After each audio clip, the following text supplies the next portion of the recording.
Hello there! This is one of the old videos with the old microphone that I readapted, rewrote, and also added new information to it. So, enjoy how to beat the Salmonsnake in Fear and Hunger!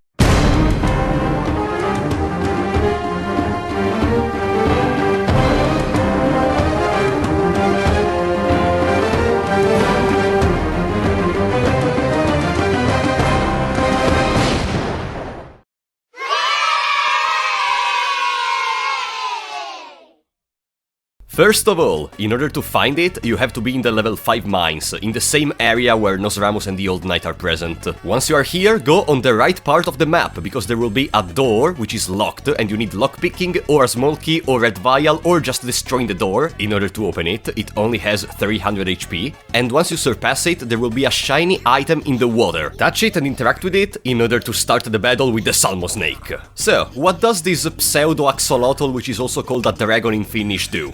The arms have a 50% chance of doing nothing, and a 50% chance of using Smash, which deals 30 damage and has a 60% chance to confuse you. And then there is the tongue. The tongue works in a very peculiar way. From the end of the second turn, it's gonna become active. What does this mean? That during each end of the turn, it's gonna move. There is the normal one, there is the one that is a little bit outside the mouth, and then there is the one fully outside the mouth.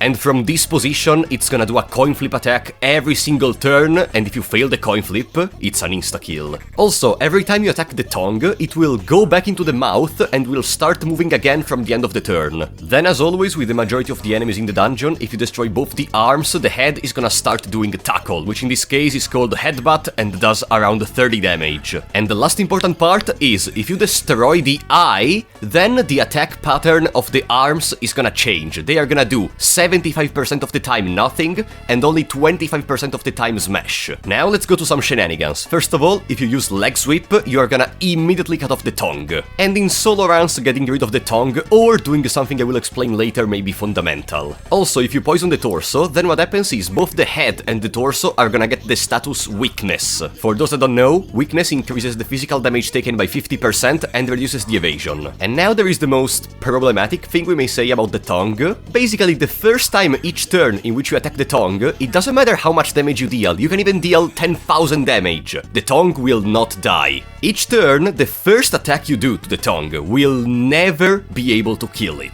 because it will always be fully healed after it. But I know why you're here, because of the most important mechanic. Frapollo, we can actually use the gnomeggs in order to stop the Salmonsnake from attacking, and you would be correct. If you get the gnomeggs from the cave mother and you talk to the Salmonsnake and offer a gnomegg, then what happens is, for this turn and for the turn afterwards, the Salmonsnake will not attack, and the tongue will be reset instead of the mouth. Pretty easy, right? Well, no. Because, let me explain, if you offer another egg after these 2 turns have passed, then the Salmonsnake will not be stopped.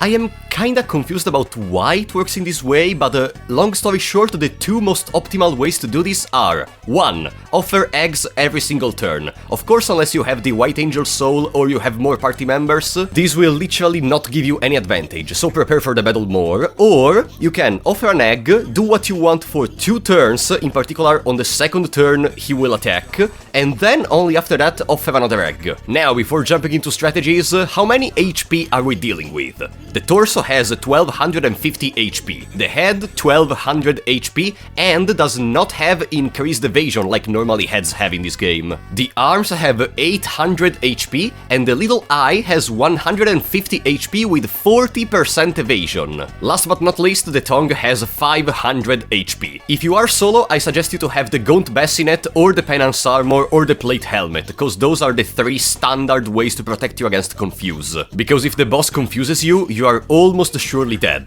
Now, let's imagine we don't have the gnomeggs or a way to get an extra turn. How do we deal with the tongue? It's very simple. Put a dot on the tongue. It can be burn, it can be poison, it can be whatever. For how the game works, the damage the tongue will receive from the poison or the burn will reset the tongue every single turn. Therefore, you don't have to deal with the tongue anymore. If you want, you can also deal with the eye after securing the tongue, and after after that point, you can just go for the head, because it has overall less HP. Or you can use a dot approach on the torso if you really want. If you have more party members, you can just get the same result without needing anything. No confuse protection, no poison, nothing. Just attack with everyone the eye, so that if some party members miss it, the others are gonna take it out, and then just focus the torso, honestly. I say torso because all of those that will not attack the eye because it's already dead will automatically attack the torso afterwards. For the rest, if the tongue develops too much outside of the mouth, be sure to put it back with an attack, and that's literally it. This boss fight can be kinda problematic if you're not fully prepared for it, but it gives you one of the best accessories in the game, which is the Salmonsnake soul, if you use a soulstone on it.